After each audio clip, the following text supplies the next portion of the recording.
Seja bem-vindo a mais um vídeo da série Papo com Experts. Esse vídeo tem o objetivo de te ajudar de maneira simples e objetiva nas mais diversas áreas, nos mais diversos segmentos, principalmente nesse tempo de crise, de muitas empresas paradas, isolamento social, o impacto na área da saúde, na área financeira. Então, o intuito é você sair o menos impactado possível negativamente, ou, por que não, sair dessa crise melhor do que quando você entrou. Eu acredito que em momentos assim de crise, a gente pode e deve ajudar da maneira que a gente pode, cada um dentro da sua expertise. Uns na área da saúde, outros na área financeira, outros na área de inteligência emocional, e é isso que a gente está fazendo aqui com esse vídeo. Para você que não me conhece, eu sou Alexandre Gaboardi, eu sou Master Trainer de liderança, especialista em liderança e produtividade. Então, o meu trabalho dentro de empresas é desenvolver as competências do líder, treinar equipes de alta performance e ajudar no gerenciamento de carreira dos funcionários. E para conversar aqui comigo hoje, eu trouxe o professor e educador financeiro Matheus Gaboardi. Matheus, muito obrigado por você ter aceitado esse convite, pela disponibilidade do seu tempo. Tenho certeza que vai ser uma conversa, um bate-papo bem proveitoso. Eu queria que você falasse sobre o que você faz, como que é o seu trabalho, para o pessoal que não te conhece. Legal. Primeiro de tudo, obrigado, Alexandre, pelo convite. Estou muito contente de estar aqui. Eu acho que nessa época de crise, o bem mais valioso que a gente pode trocar é informação. Informação que usada vira conhecimento colocado na prática. Então é um prazer gigantesco estar aqui. Não vou estender muito me apresentando, mas para o pessoal que também não me conhece, ficar conhecendo um pouco. Eu sou professor na área financeira, na FGV, na UFSCar, no Senac, na Metrocamp. Eu tenho uma empresa de educação financeira voltada realmente para pegar as pessoas, independente da situação financeira dela, quem está em dívida, quem não está, quem já investe, e levar até o objetivo financeiro delas. E por que eu entrei nessa área que tem até a ver com o tema do próprio vídeo de hoje? Eu vejo um gap muito grande, uma lacuna de educação financeira no Brasil. Tem uma série de motivos por trás disso, mas é uma competência que eu acho que as pessoas não têm, não muito por culpa delas, mas por falta de entrosamento, por falta de importância nesse assunto, que ele costuma ficar muito mais relevante quando a pessoa está muito mais velha ou em momentos de crise como estamos vivendo agora. E eu criei a minha empresa, só para contar um pouquinho da história, porque eu comecei querendo enriquecer do jeito que todo mundo começa, rapidamente, com operações de curto prazo na Bolsa de Valores, fazendo trade, aquelas promessas de ganho rápido, que todo mundo vai, todo mundo se dá mal, eu não fui a exceção. Eu me dei muito mal e justamente por isso, na busca por entender o que estava acontecendo de errado com o mercado, que não fazia o que eu queria, que eu descobri que o errado era eu.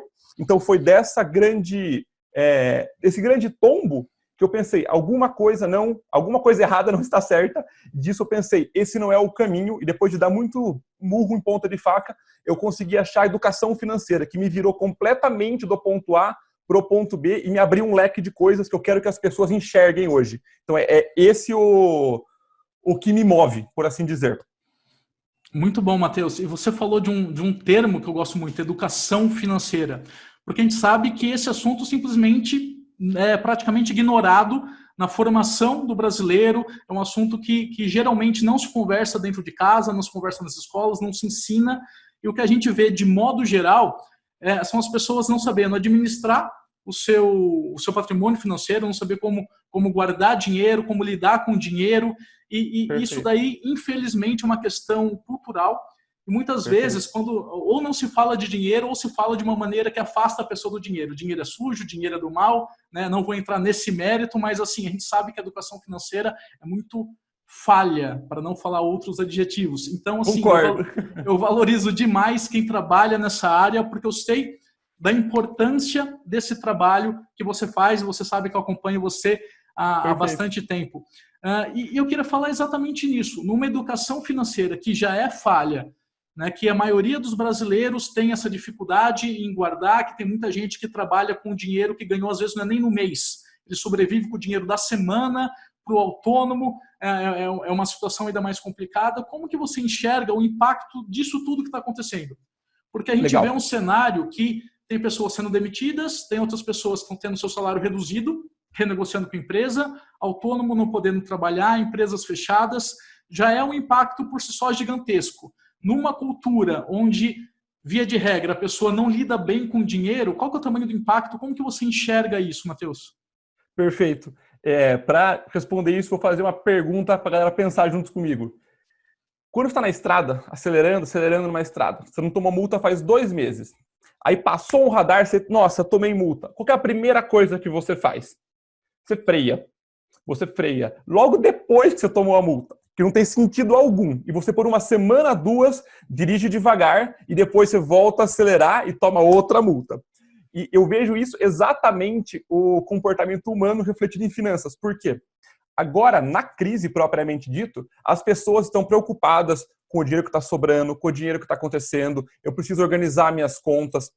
E essa preocupação, a minha preocupação é que essa preocupação não reverbere pós-crise. Estou falando pós, depois eu falo antes, depois durante. No momento, está todo mundo preocupado com isso, com a situação financeira que vai acontecer.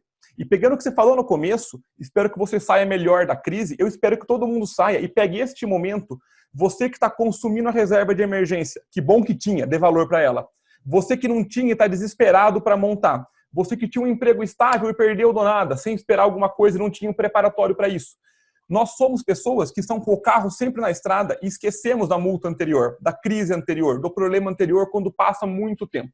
Um exemplo mais palatável é a própria Bolsa de Valores, que há 3 anos era dita como o melhor investimento do mundo, que só subia em linha reta.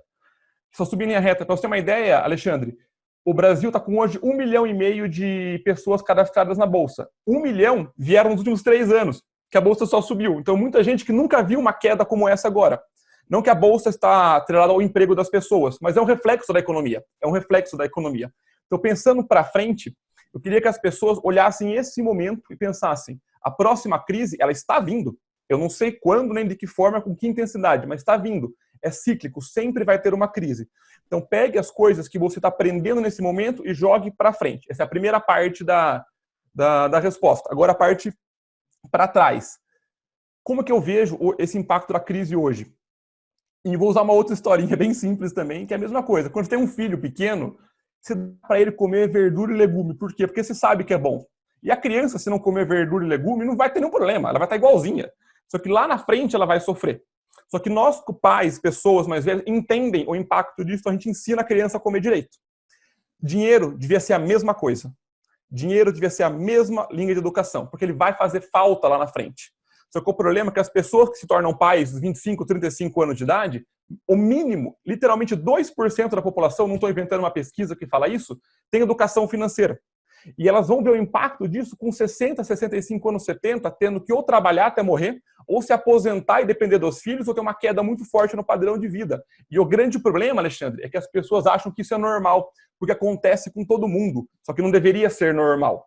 Não deveria ser normal. E se a pessoa tiver uma educação desde base e souber o que o dinheiro pode fazer por ela, ela começa a se organizar e se preparar para tudo, para absolutamente tudo. Você falou que dinheiro é tabu, e eu realmente concordo que o dinheiro é o tabu. Mas é porque as pessoas conhecem um uso para o dinheiro, que é gastar. Ele tem uma série de usos. Quando você não conhece nenhum outro uso para uma coisa, só usa para aquilo. O dinheiro, um dos meus usos favoritos é gerar mais dinheiro. Ele investido, ele gera mais dinheiro. O dinheiro é uma caixa de ferramentas. Se você pegar só o martelo e tentar cortar uma tábua, não vai conseguir. Trocar uma lâmpada, você vai achar que o martelo é ruim e a lâmpada não funciona. Mas não é essa a realidade. Se as pessoas entendessem que, por exemplo, se você começar a poupar para o seu filho R$ 100 por mês, desde o dia que ele nasceu, ele com 50 anos tem quase R$ 2 milhões. Se você com 20 anos começar a poupar R$ 280 por mês, com 50 você tem 1 milhão. Só que as pessoas não enxergam isso e gastam muito agora. Então eu vejo esse gap entre a falta de educação financeira das pessoas, a falta de importância das pessoas hoje, e lá na frente achar que a situação de queda é normal, quando na realidade não é. Na realidade não é. Então essa é a minha visão do panorama geral do pré-crise, durante a crise e pós-crise. Muito bom, Matheus. E uma coisa muito interessante que você falou é de pegar esse momento e esse ajuste que você for fazer, levar para frente. A analogia que você falou da multa, não esquecer da multa. Isso. Né?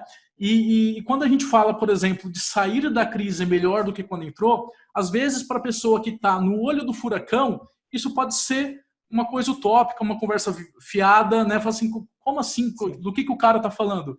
Mas é que, na verdade, a crise ela te força a sair da zona de conforto, ela te força a pensar diferente, ela te força a tirar, às vezes, algum plano do papel que você estava procrastinando. E se você pegar essa mudança que você foi forçado a fazer e você levar isso para frente, seja um processo novo no seu negócio, uma habilidade nova que você adquiriu, você sai sim da crise melhor do que quando você entrou. Então, muito interessante isso que você trouxe. Eu acho muito legal que a necessidade é a pura mãe da criação, da invenção. Isso é a maior pura verdade que tem. Eu sei que tem duas situações. É complexo alguém que está preocupado em colocar o próximo prato de comida na mesa, falar de inovação, falar de se reinventar. Eu entendo perfeitamente que essa é a realidade de muitos brasileiros e isso é extremamente complicado. Um salário mínimo ter 5, 6 filhos, realmente, você tem que se apertar, não tem muito o que fazer nessa situação em termos de eu preciso me reinventar no trabalho. Aí você tem que buscar outras fontes de entrada, buscar outras fontes de renda, seja fazendo um bico, algum trabalho temporário, qualquer coisa que seja para aumentar as entradas. Tem situações que eu concordo, tem que aumentar as entradas de alguma forma, com alguma competência, com às vezes a própria força física mesmo, trabalhos manuais tem que fazer para conseguir aumentar a ponte de entrada. Tirando isso da mesa, você que está vendo esse vídeo, que tem internet, está no computador, não deve fazer parte dessa parcela. Não deve fazer parte dessa parcela. E se faz e está vendo, tudo bem, essa parte serve para você. Mas a realidade que eu estou falando é o seguinte. Primeiro cenário, é difícil cortar gasto e complicado aumentar a entrada. Para as pessoas que estão vendo aqui, é muito mais fácil você reduzir os seus gastos do que aumentar suas entradas. Então, esse é o ponto. É um balde, o seu patrimônio. Está entrando água e saindo pelos furos. O que é mais fácil? Instalar uma segunda torneira ou tapar um furo? É óbvio que é tapar um furo. E aí vem um dos tabus que eu lido, Alexandre, diariamente. Matheus, para poupar é igual não viver. Guardar dinheiro é igual não viver hoje para viver lá na frente. Isso é um absurdo, absurdamente errado isso. Aí tem que definir um conceito que é um conceito teórico, mas é importante para o ponto prático que eu vou chegar, que é qualidade de vida e padrão de vida. Padrão de vida tem a ver bem rapidamente com o que você gasta, o que você tem, o seu carro, a sua casa, quantos andares tem, onde você come fora, o padrão dos seus consumos. Qualidade de vida tem a ver com a percepção de valor disso para você. Por exemplo, eu adoro sair para jantar fora. Eu realmente gosto. Adoro um rodízio japonês, gosto de levar pessoas que eu gosto para jantar, mas eu me divirto tanto quanto fazendo um monte de cachorro-quente em casa. Eu me divirto tanto quanto. E qual que eu vou fazer? Numa situação normal, que nenhum dos dois me faz falta, eu vou no que eu tiver vontade. Em uma situação que eu estou precisando cortar gasto, cachorro-quente. Eu não preciso deixar de viver. Tem gente que quando vai fazer o corte de vida, eu vou cortar academia. São 80, 100 reais no mês, você vai 20 dias. E aí isso faz o quê? Gera ansiedade na pessoa e ela faz uma compra online de 200. Então, é saber aonde está. Não é cortando o café que você vai enriquecer. Não é cortando o que te gera valor que vai enriquecer. É cortar o excesso. É você cortar as compras que não precisam. É você talvez cortar o plano Ultra Power do celular que você não usa. Você ligar para o seu banco e reduzir taxa. Mudar para um banco digital. Porque eu tenho medo de banco digital. Dá um Google, banco digital. Leia 5 sites. Você vai estar convencido que para algumas coisas ele funciona melhor. Então, isso te dá munição para você entender e identificar onde você consegue, de fato, cortar os excessos. E aí bate exatamente no que você falou. Você vai sair melhor porque você vai ver que você consegue viver tão bem quanto com menos. E quando voltar as coisas, esse excedente não é para você investir. Eu não gosto quando o educador financeiro fala, todo excedente você investe. Não, você usa parte do excedente para aumentar a sua qualidade de vida e a outra parte para investir. Para mim, tudo tem que ter um equilíbrio. Eu gosto de viajar, jantar fora e gosto de investir.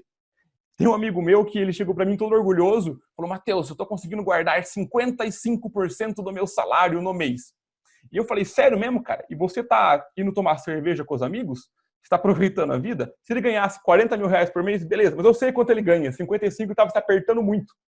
Eu falei, aproveita, cara. Não deixa para os 80 anos lá na frente. Só que você não pode ser a pessoa do vai que eu morro amanhã, porque vai que você não morre. A chance é que você não morra amanhã mais do que você morra. E também não seja o cara que poupa para os 80 anos de idade. E esse cara aqui te gera a impressão que poupar é ruim, porque ele não está vivendo. Só que eu poupo e eu vivo. As pessoas que eu educo financeiramente poupam e vivem. E tem uma série de estudos. Vai no Google, digita relação riqueza com salário. É baixa. Relação riqueza com educação financeira é alta. É a sua educação financeira que te enriquece. E este momento você pode aprender. Por exemplo, Você que nunca controlou os gastos e está preocupado, você vai ser forçado a controlar os seus gastos, a planilhar eles, a mapear. E aí você talvez identifique algum problema, alguma falha. Eu mesmo tive que me melhorar. Por exemplo, essa câmera que eu estou gravando aqui, eu estou agora por causa que eu migrei minhas aulas para online. Tive uma câmera melhor. Eu estou estudando mecanismos de interação online. E eu criei um produto de mentoria online, o qual antes eu usava de maneira paliativa. Agora virou um produto, porque eu tive que me reinventar. E quando voltar, esse produto vai continuar existindo. Eu estou usando para fazer outras coisas, para agregar valor em outras áreas. Só que eu repito, eu estou fazendo isso porque a minha reserva de emergência está bem tranquila, a minha cabeça está bem sóbria, eu tinha um planejamento financeiro muito bom. E isso te ajuda a tomar decisões melhores. Ajuda a tomar decisões melhores. Nessa analogia que você falou, que eu gosto muito dessa analogia, né? Um balde d'água, né? Tá entrando água, né? E assim, o que fica no balde é aquilo que é o seu patrimônio. Se tá vazando muito, e nessa ideia assim de tapar os furos ser mais fácil, teve uma frase que eu vi que me marcou muito, eu vi inclusive numa aula sua, que o dinheiro que não sai é o mesmo dinheiro que entra. No sentido assim, R$500 que você economiza, mais uma economia inteligente, sem mexer na sua qualidade de vida, ou seja, tirando aqueles excessos que você falou, é a mesma coisa, são os mesmos R$500 que às vezes você tem um trabalho danado para você conseguir que entre. Você não tem, às vezes, controle de receber uma promoção, às vezes você tem um esforço enorme de você conseguir fazer um outro trabalho, você não tem, às vezes, tempo para isso, ou você sacrifica do quanto você fica com a sua família, e você enxugar de forma inteligente, a não mexer na sua qualidade de vida, né, mas você fazer com que saia menos, ou seja, tapar esses furos, é como se você estivesse aumentando as suas entradas, né? E é isso que você falou, do excesso. Se você procurar, sempre tem excesso. E outra coisa que você falou que me chamou a atenção é a questão da ansiedade. Às vezes a pessoa vai e quer economizar R$100 em algo que ela usa e usa bastante, que para ela é importante, mas aquilo, por outro lado, tem um efeito negativo, e você deu um exemplo dela ficar ansiosa e ir lá e fazer uma compra de R$200. E essa palavra ansiedade me remete a um outro assunto. Quando a gente fala de educação financeira, a gente está falando de comportamentos, a gente está falando também de emoções. Provavelmente você tem esse problema, você percebe isso nas suas mentorias com seus alunos.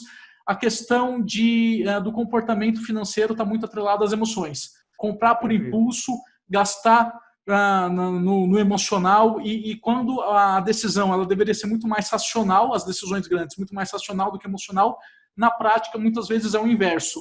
E num momento como a gente está vivendo, igual esse, onde a pessoa fica com medo do futuro, medo de ser demitido, tem que guardar dinheiro, ou meu Deus, eu tenho que comprar aquilo ali ou investir nisso daqui.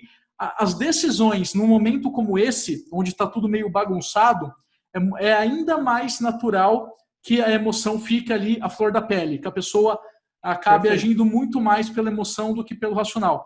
Como que você enxerga isso como um problema e como que na prática a pessoa administra isso para ter esse controle emocional e usar mais o racional de uma maneira inteligente? Perfeito. E eu não diria que esse é um problema, esse é o problema. Eu sou formado em exatas, sou engenheiro, fiz pós-administração de empresas, trabalho com finanças, adoro número. E eu tenho 100% de certeza que não são os números. São as histórias por trás deles que geram os resultados que precisam.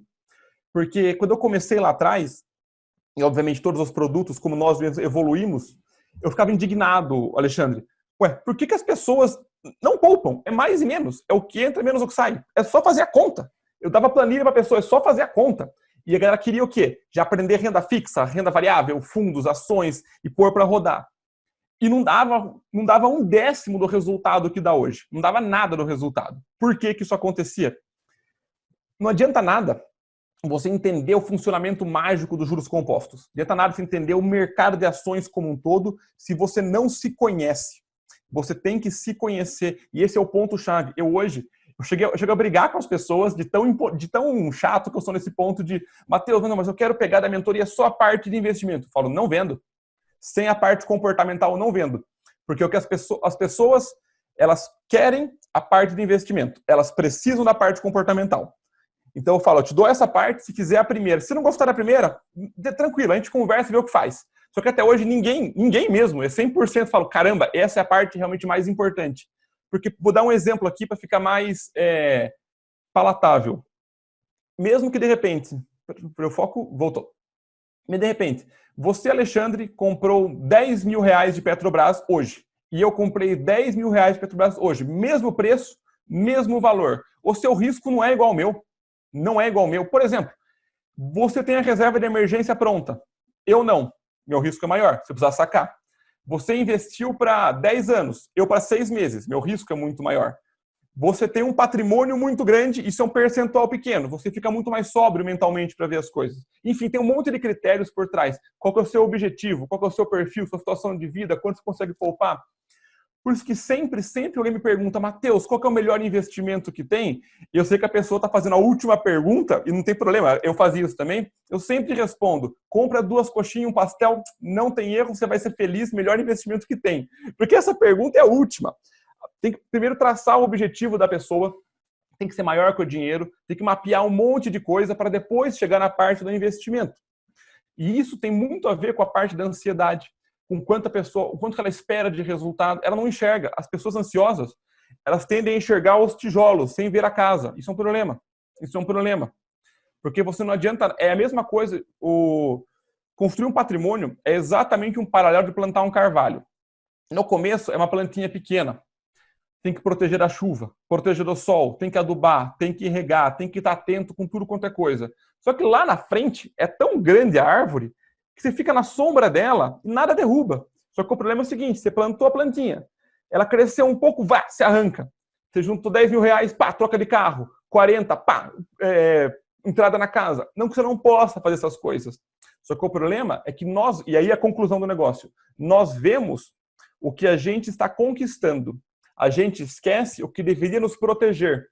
E essa crise está mostrando isso. Se você juntou 30 mil reais, não aconteceu uma crise e você não comprou o carro, você está chateado, porque você deixou o dinheiro parado. Só que esse dinheiro ele é uma proteção para você. É o seu goleiro. O goleiro não faz gol, mas ele não impede que você tome. Então as pessoas não enxergam a importância do que não aconteceu. Porque o ser humano não lida com não eventos. O que não aconteceu. A gente não tem uma cabeça boa para isso, porque não aconteceu. A gente tem para o que aconteceu. E isso é complexo. Então, a parte emocional tem que estar muito bem trabalhada antes. A pessoa tem um objetivo muito bom, porque isso vai motivá-la a continuar fazendo o que ela tem que fazer. Porque investimento, Alexandre, não é divertido. Não é descolado ficar investindo. É uma vez por mês, você vai pegar o dinheiro, vai aportar em alguma coisa e segue trabalhando. E se você não tiver muito dentro de você que isso vai te ajudar, vai te proteger, vai te salvar e vai te enriquecer lá na frente, você não faz. Porque a gratificação do começo é muito maior. Você conhece o teste do marshmallow das crianças? É a maior resultado disso. Para resumir para a galera, eu vou ter um ganho maior depois, né? Eu quero agora, né? Isso. E esse teste do marshmallow, que colocaram várias crianças numa sala, que quem esperasse para não comer o marshmallow ia ganhar o segundo. E é hilário o vídeo. As crianças ficam desesperadas para comer, algumas comem, algumas não. E as que não comem ganham o segundo marshmallow e comem os 2. E essa pesquisa continuou décadas depois. Chegaram para pesquisar as mesmas crianças 30 anos depois, se não me engano, e as crianças que não comeram o marshmallow, que esperaram, estavam numa situação financeira melhor, uma percepção de felicidade maior, emocionalmente mais estáveis que as outras. Óbvio, tem muita variável no caminho, mas a ansiedade, ela te faz tomar decisões ruins para o longo prazo. E o longo prazo, uma hora chega. Esse é o problema. E eu sempre falo, né? Por exemplo, o dinheiro, ele é o meio do caminho, né? O que você vai fazer com ele, você que decide. Mas assim, o dinheiro não é guardar o dinheiro por guardar, né? E se você não tiver muito claro para que você quer usar, por que você está investindo, por que você está guardando, você não faz. Porque é aquilo que você falou. Se você realmente não tem um objetivo, para que eu vou tirar 20% do que eu ganho e viver com 80%? Né, se eu posso gastar e comprar alguma coisa para mim, se eu posso ir na balada, se eu posso comprar roupa, se eu posso comprar algo que eu quero, se eu posso trocar o meu celular. Ou seja, o prazer imediato, ele vai falar, ó, gasta, você tem. Né? Se você não tiver algo muito, muito forte, fala assim, não, esse dinheiro é para me proteger lá na frente ou é para um objetivo maior. Tá? Então esse é o primeiro ponto, né? Até linkado com essa parte emocional, saber que o dinheiro é o meio do caminho.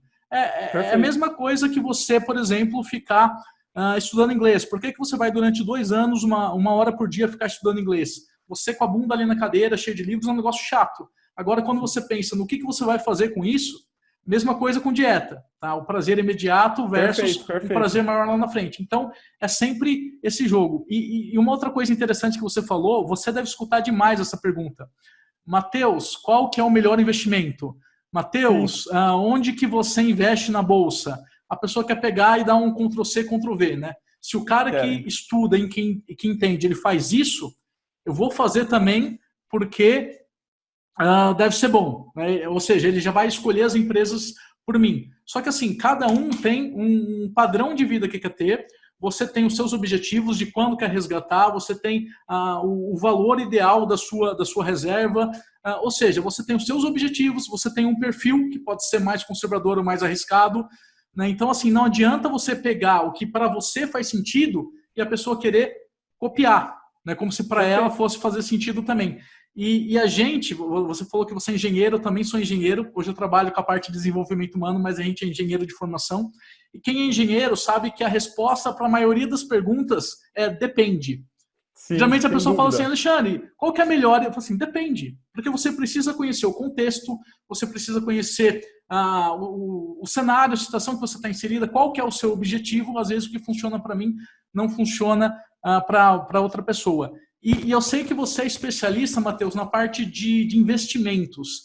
Certo. Não tem como a gente aprofundar, ficar entrando em ações, até porque a gente nem tem tempo para isso. Claro. Mas, assim, o que eu queria trazer para essa nossa conversa é que nesses momentos que a gente está vivendo hoje, de uma maneira geral, acaba mudando o comportamento da pessoa. Tem gente que segura mais o dinheiro, tem gente que vai procurar investir nela mesma, tem gente que vai buscar uma segunda fonte de renda, mas assim, de uma maneira geral, mexe no comportamento, e um dos comportamentos que geralmente a pessoa pensa em fazer diferente é essa questão de investimento. O mercado está mexido, a bolsa caiu, essa é a hora de investir. Tem gente que fala assim, não investe em nada porque é um risco muito grande, é hora de você segurar tudo que tem.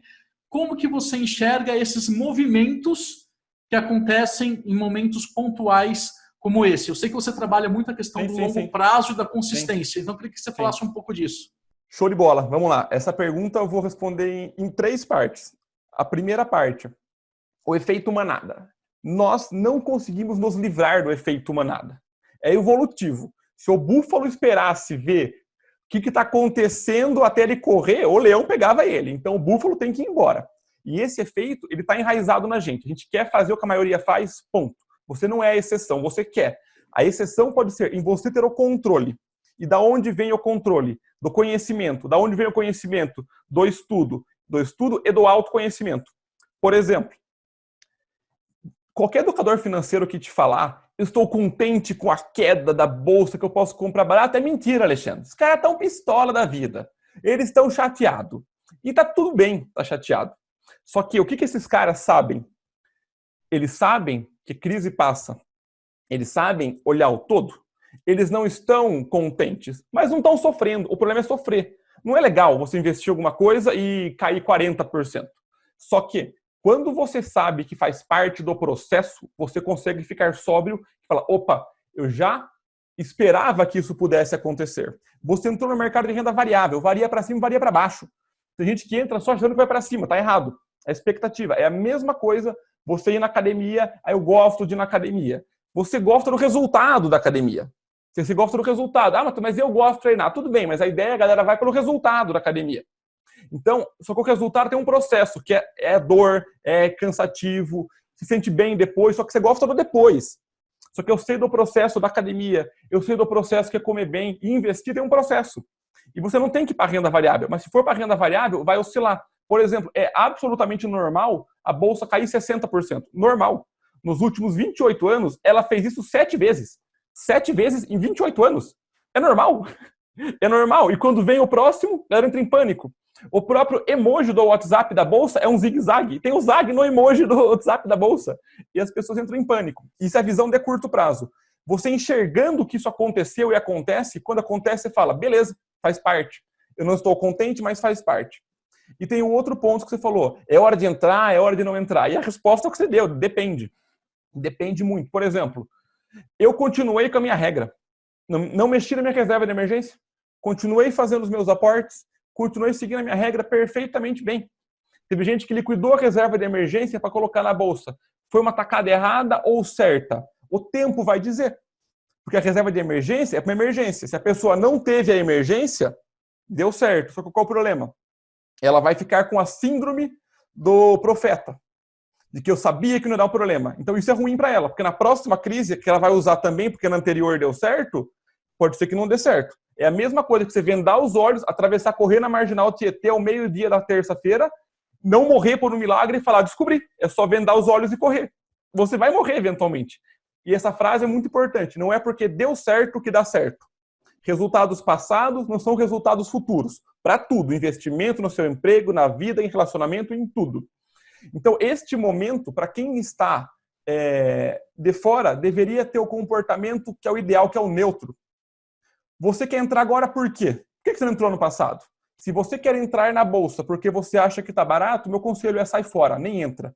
Se você quer entrar na bolsa de valores porque você acredita que ações é um investimento rentável por longo prazo, vai avaliar a empresa do jeito certo, não dá para explicar aqui que a gente não tem tempo, mas está entrando com a cabeça de sócio do negócio para daqui 10, 15 anos, o que importa o preço hoje?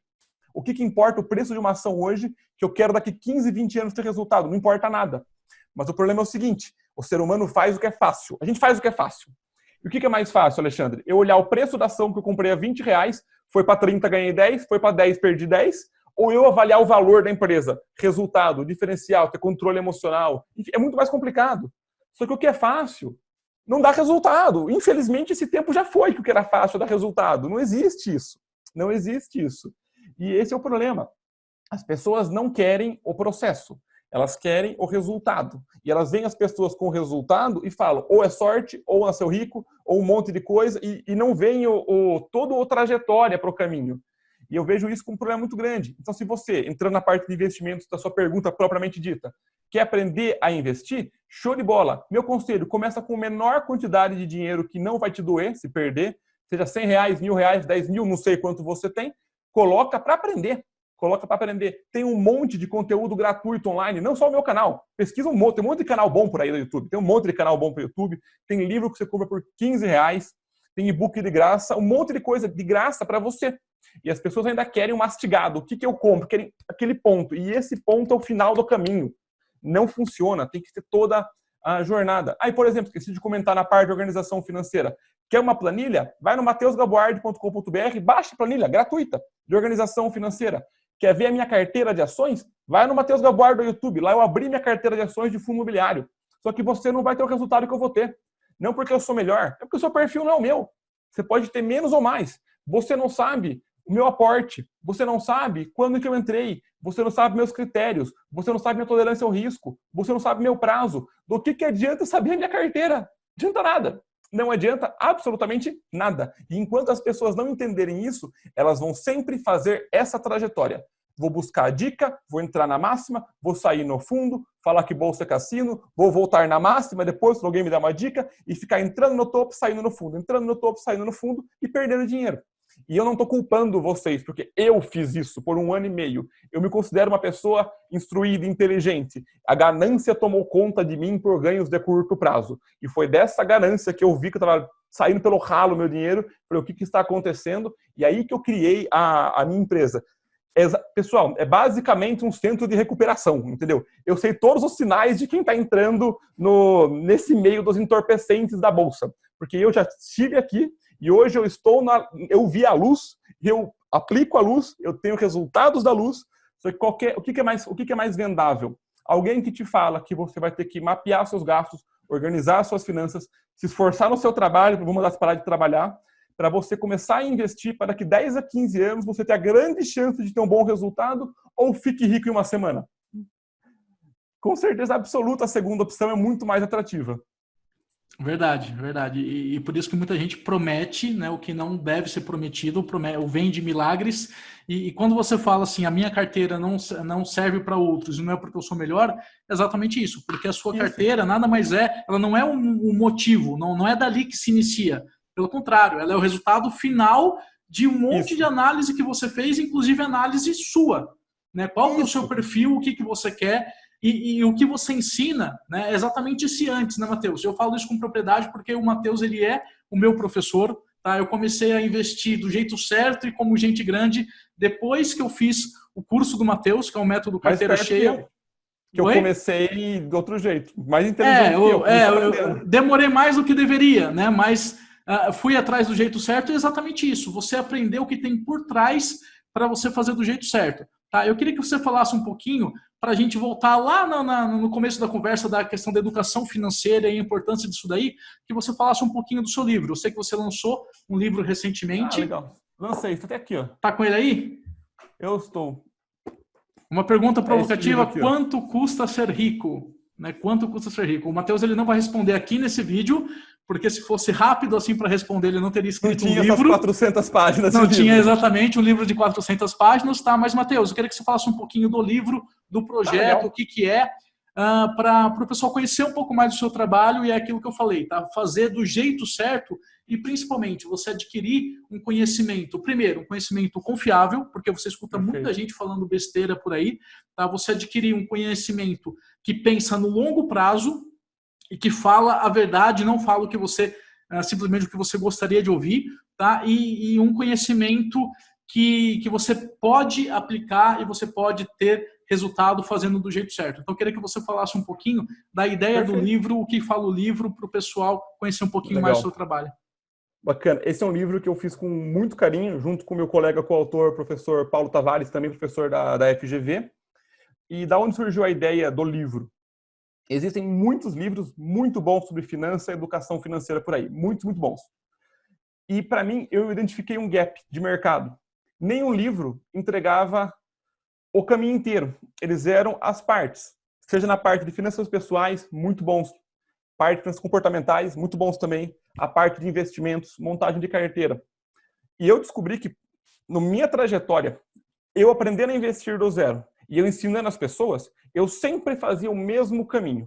Finanças pessoais, finanças comportamentais, objetivo da pessoa, mapeava a vida dela, traçava onde ela podia chegar, explicava o passo a passo para ela chegar lá. Eu ensinava a ela os investimentos, a parte técnica. Como funciona cada coisa, cada coisa. Imagina um jogo de xadrez. No primeiro bloco, eu te convenço por que jogar xadrez é importante. O que vai te trazer de benefício. No segundo bloco, eu te ensino como funciona o peão, o bispo, a rainha, a movimentação das peças. E o terceiro bloco, que é a principal, que até o nome do curso online, que é Método Carteira Cheia, que é a montagem de carteira, que é o bloco final, eu te ensino a jogar o jogo. E eu via livros separados, porque são tópicos completamente distintos. Não tem nada a ver eu te ensinar o que é o tag along de uma ação, do que eu falar de finanças pessoais. E isso eu nunca vi junto. E aí, o que eu fiz? Eu juntei. A ideia é pegar a pessoa pela mão e levar até o objetivo financeiro dela. Pelo caminho inteiro. E por que, Matheus, você escreveu um livro? Alcance. A palavra é alcance. A mentoria ela é individual. Eu consigo 5 pessoas por mês. Eu quero um atendimento bem diferenciado. O curso online, show de bola, é um alcance. Mas quem quer livro, às vezes não quer curso online. Então o livro é um outro mecanismo de gerar ao alcance desse conhecimento para as pessoas. Matheus, é o livro mais completo que eu vou ver de investimento? Vou precisar ler mais nenhum? Jamais. Nunca um livro é suficiente para tudo. Nunca é. Nunca vai ter um livro que resolve a sua vida. A fórmula de não sei o que não existe. Só que com certeza absoluta, esse livro aqui, que eu fiquei 18 meses para esse projeto, ele te dá um mapa geral do que você precisa fazer. E aí você vai se descobrir, de repente, nossa, eu adorei essa parte de ações. Ele ensina a investir no exterior? Não, mas você agora aprendeu que você gosta de ações, vai buscar alguma coisa nisso. Então ele vai te dar a base para que você não caia. Ou se cair com uma proteção. Então é essa a ideia do livro. Tem esses 3 grandes blocos. A parte educacional, que sem ela não adianta nada, de finanças pessoais e comportamentais. O recheio, que é a parte de investimentos. Tudo que você precisa saber de investimento para poder começar do jeito certo. E no final, que é a grande arma do investidor, que é a carteira de investimentos. Como é que você monta, por quê, quando e onde. Então é esse panorama do livro. E quem quiser ter acesso ao livro também, no meu perfil, qualquer perfil meu de rede social, no YouTube, no Instagram principalmente, tem lá o link para vocês adquirirem diretamente. Maravilha. Eu vou deixar os contatos aqui embaixo. O meu contato, o contato do Matheus, para quem quiser conversar mais, tirar dúvidas, acessar e conhecer um pouco mais do trabalho e do conteúdo. Matheus, é um assunto muito gostoso que dava para a gente ficar aqui horas conversando, mas eu quero agradecer demais a disponibilidade, o tempo que você cedeu aqui para compartilhar um pouquinho do seu conhecimento e queria que você deixasse uma mensagem final para a galera que está nos assistindo. Com certeza. E pode parecer a mensagem mais piegas do universo, mas é a maior verdade que tem. Não tem investimento que paga mais do que o conhecimento. Não tem. Nenhum investimento é melhor do que o investimento em você, no tempo que você gasta com a sua família, na qualidade da sua vida. Por uma coincidência, dinheiro ajuda nisso. Só que não confunda as duas coisas. Ele é um meio, não é um fim. O dia que o dinheiro para você for um fim, acabou. Ele tem que sempre ser um meio para você conseguir o que você quiser. Então, esse seria realmente o recado que eu queria que o Matheus, de 15 anos atrás, ouvisse, e eu quero passar para as pessoas agora. E agradecer muito pelo convite, Alexandre, foi divertido. Eu falaria por horas aqui também, mas eu sei que temos nossos limites de tempo, e foi uma satisfação muito grande. Maravilha, Matheus Gabuardi no Papo com Experts. Espero que você tenha aproveitado esse vídeo, que você tenha tido insights, que você tenha anotado e que você, mais do que tudo, que você pegue esse conhecimento que a gente falou que é tão importante, que você use ele de alguma forma, que você coloque em prática esse conhecimento, porque conhecimento por si só não vai mudar nada para você. O conhecimento aplicado, aí sim, esse gera resultado. Quero agradecer para você que está assistindo esse vídeo, um grande abraço e a gente se vê na próxima. Tchau, tchau.